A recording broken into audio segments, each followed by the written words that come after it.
Hi friends, welcome to my channel. இது Friday morning எடுத்த vlog. Morning எழுந்ததும் refresh ஆகிட்டு வந்து சமையல் வேலையும் ஸ்டார்ட் பண்ணியாச்சு.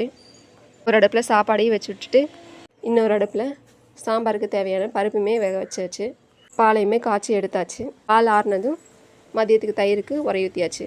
பருப்பு விசில் வந்ததும் சாம்பாருக்கு காய்கறியெல்லாம் தாளித்து விட்டு சாம்பார் ரெடி பண்ணியாச்சு. திராட்சையுமே கொஞ்சம் இருந்துச்சு, அதையுமே க்ளீன் பண்ணி ஜூஸையும் ரெடி பண்ணியாச்சு. இன்றைக்கான சமையல் என்னென்னு பார்த்துடலாங்களா? சுட சுட சாதம், சாம்பார், கேரட் பொரியல், பன்னீர் ஃப்ரை, தயிர்,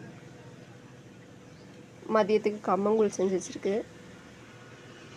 ஜூஸ் வந்து கிரேப்ஸ் ஜூஸ். இதுதான் இன்றைக்கான சமையல். சமையல் வேலையெல்லாம் முடிச்சுட்டு ஷாப்புக்குமே கிளம்பியாச்சு. என்னோடய வீடியோ பிடிச்சிருந்துச்சுன்னா லைக் பண்ணுங்கள், ஷேர் பண்ணுங்கள், மறக்காமல் சப்ஸ்கிரைப் பண்ணுங்கள். அனைவருக்கும் உழைப்பாளர் தின நல்வாழ்த்துக்கள்.